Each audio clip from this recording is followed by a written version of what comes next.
messing around. I'm not messing around. I'm doing important stuff. It's a bird. It's a plane. It's Superman. Yes. What's going on, everyone? Welcome back to Kingdom of Nerds. This is our spoiler-free review of Superman. My spoiler review will be this Monday coming up. Hopefully, Nerdy can make it to that. I'll try. You know, you'll try. But I don't want to spoil it for anyone that hasn't seen the movie. We got lucky. We got to see it at IMAX for Amazon Prime members. We still have 2 days before it releases to the general public. Well, no, it starts tomorrow. Yeah, but the opening day is 11th. Yeah, but I'll be there tomorrow again. Not that I'm going to give away what I thought of the movie. I will tell you when I'm seeing it again at the end of the stream, guys, because I don't want that to influence you guys, or how much this movie meant to me, or didn't mean to me, or how good or bad this movie was. So we're gonna start with, we have some slides that help us move it along and stuff. So let's see. There we go. This is probably the first trailer you get to see this, and you are immediately thrown into a hurt, beat up Superman, and you get the first image of Krypto. First video of Krypto coming. I don't think it's a spoiler to say that basically, if you're worried that you saw the whole movie in the trailers, you really saw the first few minutes of the movie in the trailer. Yes, and there's a lot in the trailer. If you thought a certain way about that scene, you didn't like it, once you see it in context in the movie, it all makes sense. Yeah, it all makes sense. So let's start with David Cornsweet, Superman. How did you like his portrayal as Superman? So when I first learned that it was the dude from Twisters, I was like, really? This is the guy you're going to use? He was a jerk. I didn't like him in that. He doesn't look like Superman. Even in the trailers, I'm like, that's not the Superman look I'm used to. But man, did he portray Superman and Clark Kent so well. Like, he embodied who Superman and Clark are. And I thought he did great. I have a little more history with David Cornsweet. I loved him in The Politician on Netflix, and I loved him in Hollywood on Netflix. He's a phenomenal actor. I didn't finish Twisters. What? I don't know. I started watching it, but I didn't even. Glenn Powell pisses me off. I'm not a big Glenn Powell fan. How does Glenn Powell piss you off? He's know. Awesome. It's just his face pisses me off. But getting back to this, I think that David Cornsweet was born to play the role of Superman. You get to see him being courageous. You get him seeing him being heroic and pathetic. The chemistry with the rest of the cast is amazing with David. Speaking of the rest of the cast, the chemistry with him and Rachel Brosnahan. I'm sorry if I'm butchering her name. His Clark and her Lois, the chemistry is the best I've seen. Yes. Since Superman and Lois. Hockland and I forgot the actress name. Their chemistry on screen was the second best. After Reeve and Margot Kidder. Their chemistry is up there with Reeve and Margot Kidder. I didn't like the last two iterations of Lois Lane, No, neither did I. Man of Steel, and Superman Returns. That was not the Lois Lane that I'm used to from the comics or from even the original Superman movies. So, what'd you think of the chemistry between those two? I thought it was great. Like I had mentioned before we even started that Rachel Brosnahan did such a great job as Lois. She embodied Lois from the comic books. She's not just a liability to Superman. She's there as his partner, and I really liked it. Yes. If you don't know, you never seen any of her work. She shot to fame with the marvelous Mrs. Maisel, which is an excellent, excellent show. When it ended, I was so upset. That was probably one of my favorite streaming shows. But she brought her A game for the role of Lois, just amazing. Yeah, I never watched that, but I know my wife had watched it and she really liked it. I don't know if she watched it all the way through, but I know the first 2 or 3 seasons she was like there watching it. Yep. And then we move over to Holt, Nicholas Holt, as Lex. If you thought he didn't really quite embody Lex in the trailers, you are sadly mistaken. As you once you guys see the movie, you'll realize just how much is taken from the comic book Lex. Yes. His motives is always hating Superman, ways to destroy Superman. He doesn't care who gets in the way, who he has to use. Lex is pure, unadulterated evil and Maleficent, and this freaking movie. It's just like there's no gray areas with him being a villain. He's a straight up villain. You do not like Lex in this movie. He is not a good guy. What you think, Nerdy, about Lex? No, same thing like you just said. This is the most comic accurate Lex I want to say I've ever seen. He is menacing. Like whenever you see him with Superman, knowing that Lex is just a man, you know that he can stand toe to toe with him. He's not afraid, and because he's like the comic book Lex. He's always a step ahead, 2 steps ahead. He's always thinking, and planning everything. He's got a plan A, a plan B, a plan C, and such a great job playing Lex. I really liked how he did it. Yes. I think James Gunn's casting of those 3,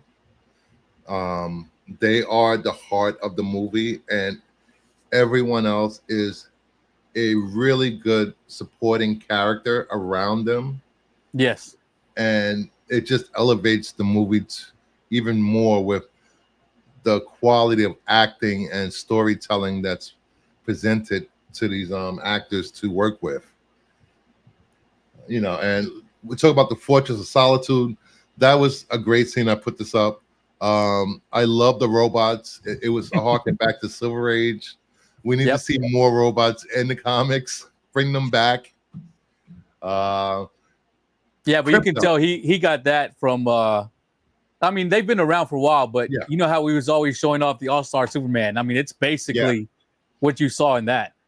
If you like Silver Age, if you like Superman for all seasons, if you like what was the one you just mentioned? All-Star Superman. All-Star Superman. Yeah.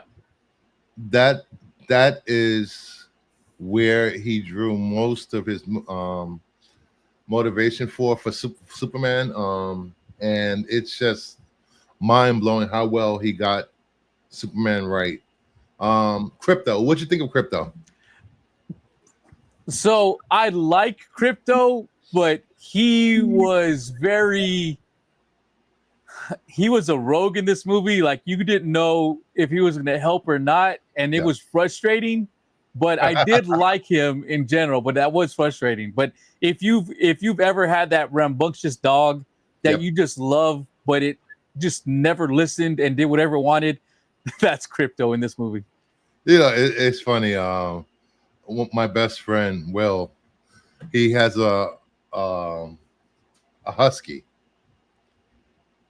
Acts just like Krypto. Jumps over the Yes. furniture, grabs everybody, jumps on people. No matter what he does or says to the dog does not listen.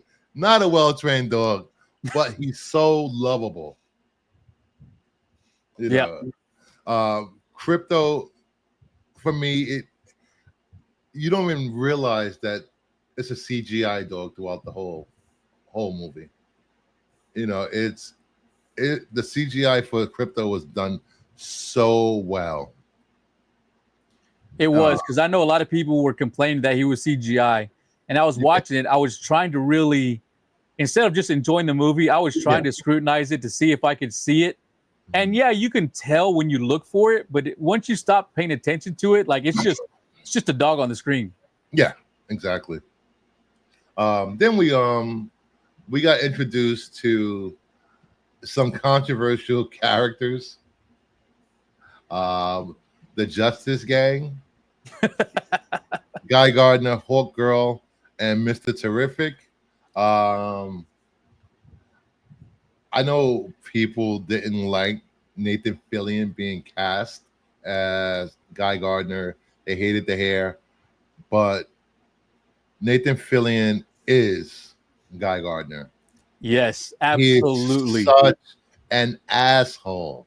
You just want to punch him in the face, but you do. He's a likable asshole. Yes, absolutely. It just, and I will say this: what the Justice Gang does in this movie is probably darker than any other superhero movie I've seen with heroes. Yeah. Yeah. Without spoiling it, yes. I mean, when I saw that, I was like, "Whoa, okay, that's different." Yeah. Their outlook on being heroes is the complete opposite of Superman. He works with them from time to time, but he's not part of the Justice Gang. That's not their real name. Well, that's what Hot Girl says. Yeah. What'd you think of Hawk Girl and Mr. Terrific? Hot Girl doesn't get a lot of screen time. Like, the actress was all right. She did fine. Yeah. There was some aspects of how they had her portrayed I wasn't too keen on. I don't want to say anything, but she was okay. But Mr. Terrific was so fantastic. I mean, I loved him. I loved the portrayal of him. I mean, for a while, it almost seems like, oh, this is a Mr. Terrific movie. I thought I was watching Superman. I mean, it was so good, but I was there for it. Like, I wasn't waiting for Superman to come back. I was enjoying every minute he was on screen. Yeah, there was a scene where something happens with Mr. Terrific, which is straight out the comics, and my theater went crazy when it happened. I'm not gonna say what it is. You have to tune in Monday for the spoiler review. But I really enjoy Mr. Terrific. Hawk Girl, she had her moment. I think, like you said, she didn't have a lot of screen time. No. I know for a fact that they're going to show up again in Peacemaker, season 2 next month. So she will have more of a presence in Peacemaker 2. So, and then you get to see Guy Gardner again in Lanterns next year after Supergirl, the movie's released. I thought they added a different perspective of what being superheroes meant to them, and what happens when you have a corporate sponsored superhero team. As you can see, they're all wearing the same uniforms.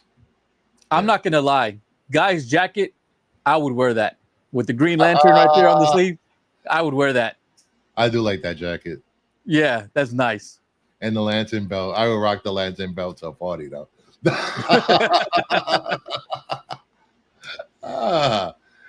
Yeah. What else? What do we have?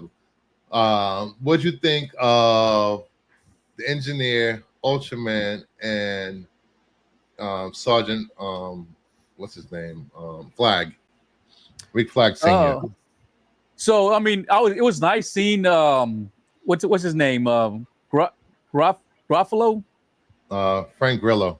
Frank Grillo, that's it. Yeah, Frank Grillo. It was nice seeing him. You know, after watching not Howling Commandos, the Creature Commandos. Yeah. You know, hearing the same voice. You know he's playing the same character. I did like that. So I really like that aspect that James Gunn is like. If you're in the movie, you're gonna voice the cartoon. You're gonna voice everything. I do really like that. It was nice to see him. I'll tell you what, Ultraman and the Engineer, they were formidable opponents for Superman and the Justice Gang. I mean, they were, you know, usually everyone always says, oh, well, Superman's more powerful than everybody, but they were formidable opponents to him. And you actually felt like he could lose this fight. Yeah. And I really enjoyed the Engineer. Her power set was so good with the nanites. Yep. You see that in the trailer. It's not a spoiler. And there's a scene which I'm not going to spoil it. Her and Superman are fighting, and you're just like, whoa, is Superman really going to make it? Yeah. Yeah. There was a few times where it's like, I don't know how he's getting out of this without help. Yeah. Yeah. And it was really good. The stakes felt like stakes. It didn't feel world ending, but it felt like there were a lot of stakes whenever, you know, S hit the fan, for lack of a better phrase. Yeah. And I know there was a lot of complaints when this movie was announced, and there was characters being announced, and you know, actors playing these characters, and a lot of complaints were there were too many characters. Did it feel like there were too many characters in this movie for you? No, I feel like your main core of characters, they got the right amount of screen time they should have gotten. Like you said, everyone else just filled in roles that needed to be filled in, and they did a great job. But when a character needed to be on screen, it felt like it was just about the right amount of time for them to be there. Not too much, not too little. It felt really good. I didn't feel like it at all. No, one character that's always supported Superman, you know, his Superman's pal, Jimmy Olsen, played by Skylar Gisondo, I believe. What did you think of Jimmy Olsen? I mean, they played up his. I don't want to say anything that's a spoiler, but they played up one aspect of him. And I remember questions like, really? And then they kept playing it up. But I do like how they had Lois, like, literally bring it up too. Like, she said what we were all thinking. Like, how is this possible? I did enjoy that. Well, it's the same way. I don't think this is a spoiler. He's portrayed as a ladies' man. Yes. And in the comics, without even trying, though, it's the same way in the comics.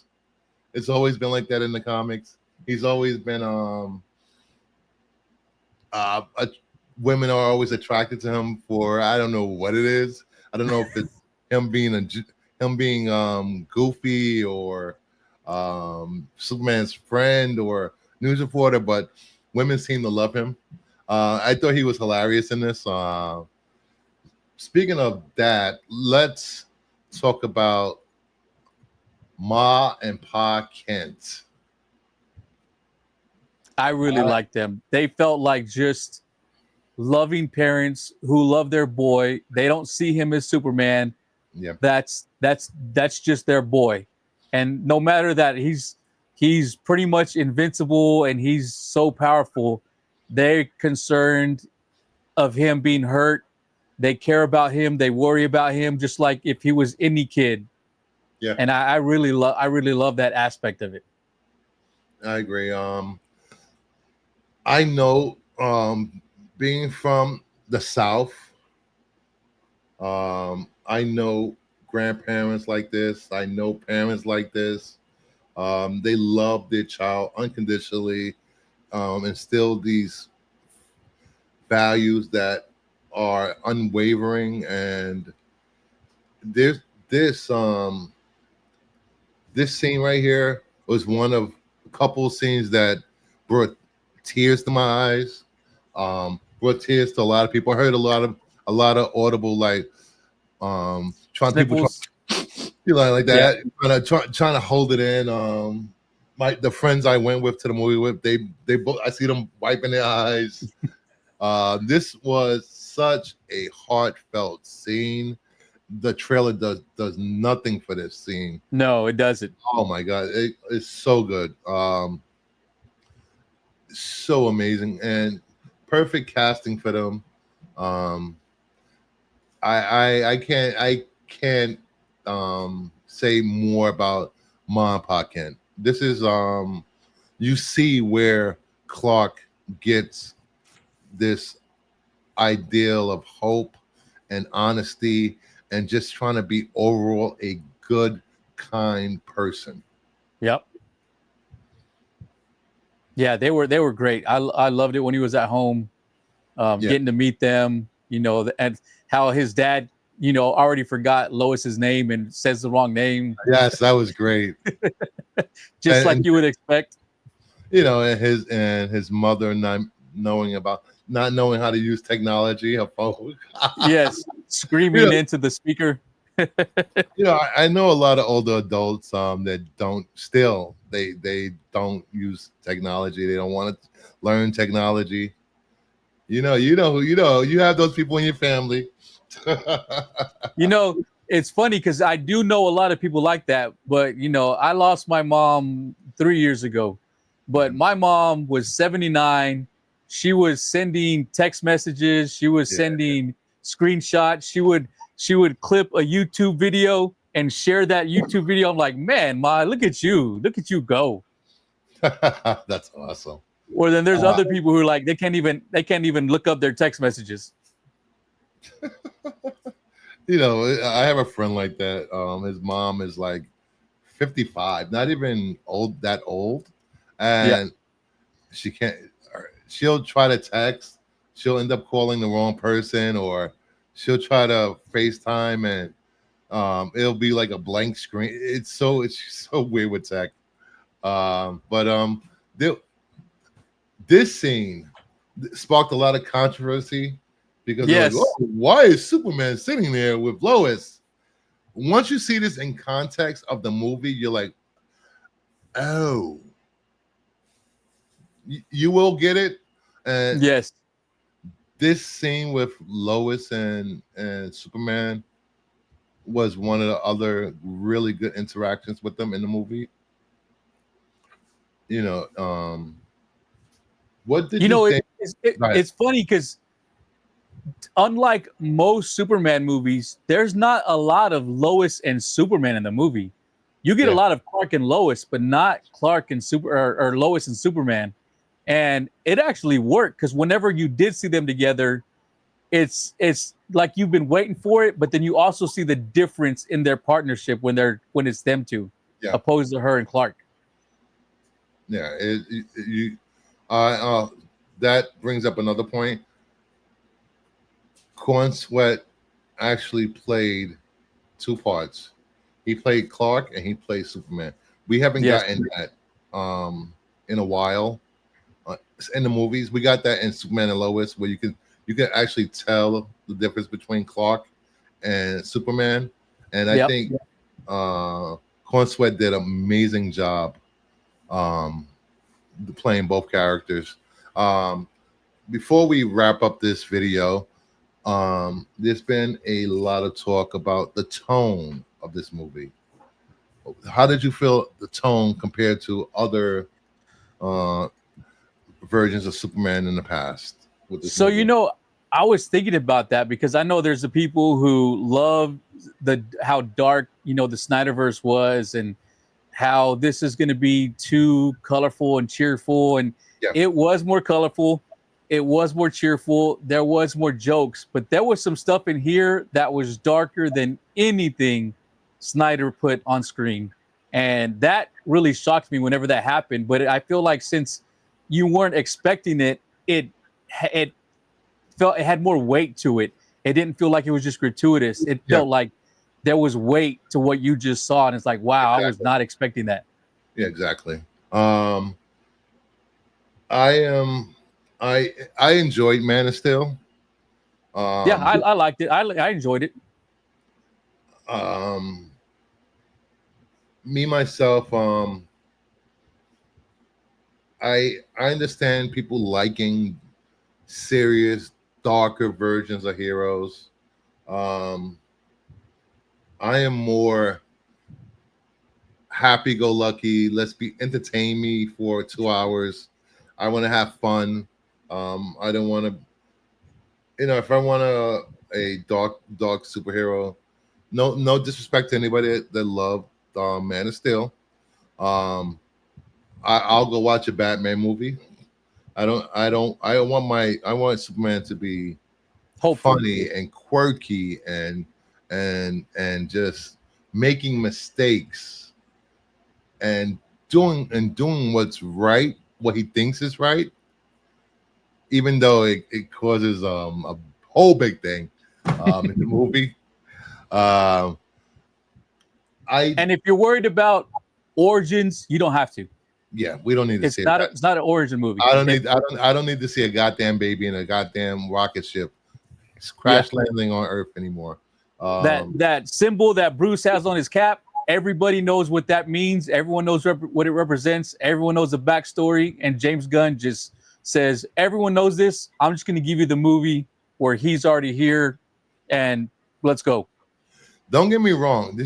Even though this is a lighthearted, fun movie, like in any comic book, it could switch up at any time. There was some dark, dark, just Yes. evil moments in this film.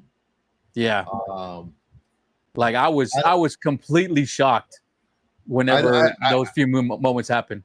I don't think you will see anything like this. I've never seen anything like this in a Marvel movie or any DC movie. No. It was a shock. I and there's some elements and some scenes in this movie where you could see how Batman could fit into this universe. You can see like there was some dark parts. I can say that some dark parts of Metropolis. Every city has that one area where you're afraid to go into.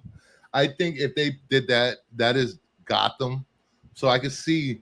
I want Patterson to be Batman in DCU. I don't know if that's going to happen. I don't think it's going to happen. I think Patterson and Corn Sweat working together would be amazing because Patterson is a really good actor. But I really enjoyed this movie. I did a out of the theater reaction. I gave it a 10 out of 10.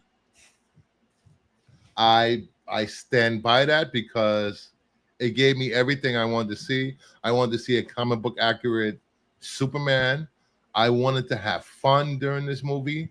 I wanted a good story, which we got. I wanted smart and edgy dialogue. We got it.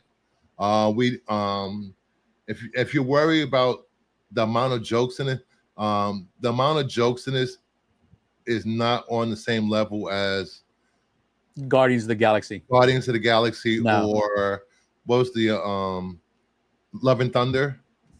Oh yeah, Love and Thunder just went way too far. The amount of jokes, I'll probably say Thor Ragnarok. No, I wouldn't even go that far. I would say so? like maybe the Guardians scene in Infinity War when they meet Thor. Yeah. Something like that. like it's not throughout the whole movie, No, but it's there's not. spots. There's spots It's where not. it's in there. But No, whenever it happens, it works.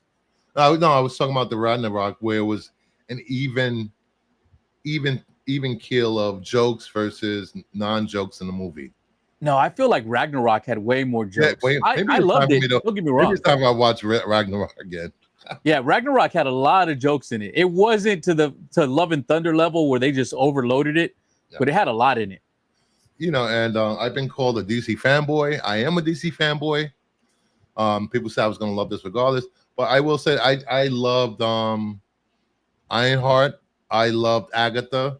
I loved Penguin. So just because I prefer to read DC books and be Penguin fans is of DC DC. heroes, you know, Deadpool and Wolverine was a crap movie, but that's just my opinion. There was no story, there was no character build up, but that's what people wanted. They wanted 2 hours You have of no action. taste, sir, and I'm leaving this stream right now. You're not going anywhere. But getting back to Superman, I'm going to go see it again either tomorrow or Friday.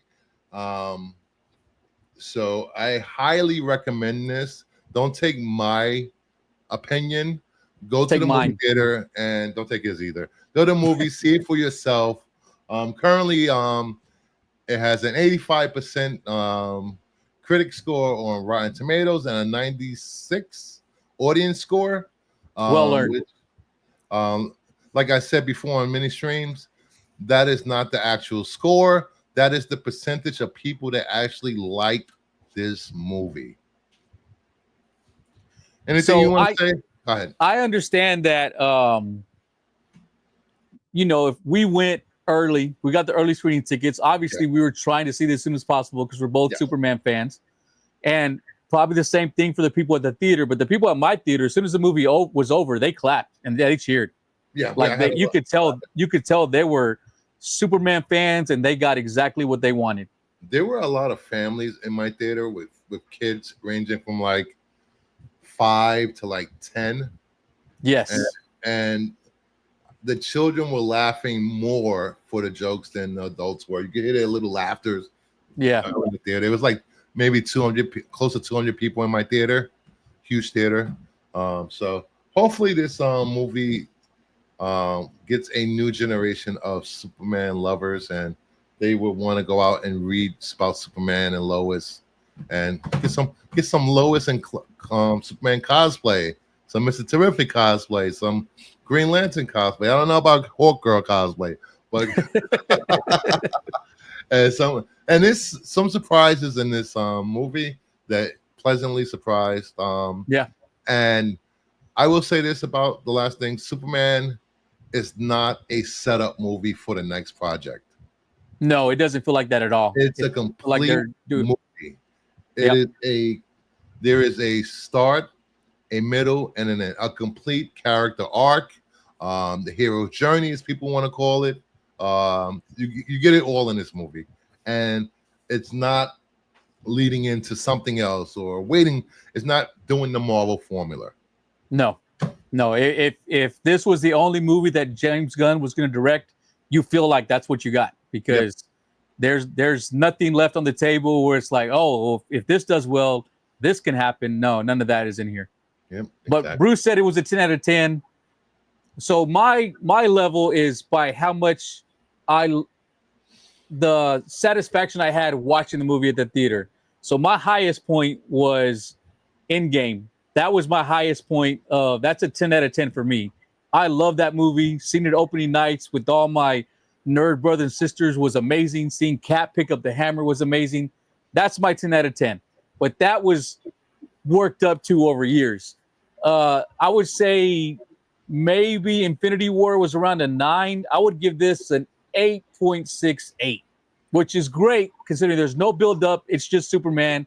I know Bruce hates the points, but I got to give it what I think, 8.68.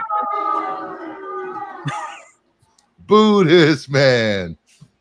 But I did pick up a souvenir from the movie. I'll show you this before we get out of here. I thought this was amazing. Yeah, that's a cool one. I like that one. I'm hoping I can pick up the mailbox one, or the mail You know, the newspaper one. Yeah, the newspaper one. That's the one I want. Yeah, I Can wanted we this do one more so thing? bad. Can we do one more thing, Bruce? What's Can that? Can you go back to the slide where it's Superman and Lois talking with the background? The one that you said was controversial? Yes. That. Okay. I know it's just a movie. I get it. But my question is, does Lois just have a pane of glass that's missing so he can just fly in whenever he wants? Yes. Okay. That's it. That's all I was wondering. Because he just floats in and then flies out. And I'm like, huh, that doesn't look like that opens up or anything. So does he just, is it just gone all day long? She covered it with tarp? I think she keeps it open for him. Whoa. I'm not gonna say whoa. It's not that kind of movie. Not that kind of movie. We're not watching The Boys here. She keeps the window open for Superman. Nothing else. Well, I don't know. But does it close? What? It doesn't look like it closes. It looks like it's a pane of glass. Well, when you watch it again, we'll pay more attention to it. Yeah, I get it. There's aliens and stuff in this movie, but that just things like that will get me every now and then. Like, wait a minute. Hopefully, when you come back, you'll Monday, if you come on the spoiler stream, you'll give it a 9. Yeah, which is nitpicking. But with that, thank you, everyone. Please subscribe. His ear went through the armor. Please subscribe to Nerdy Geeks on YouTube. Subscribe to my channel, Kingdom of Nerds. Like, subscribe, leave a comment, and let me know your thoughts on Superman. If you've seen it already, if you're planning on seeing it, or wallet shut for Superman. So with that, Go watch it. Take care. Have a good night.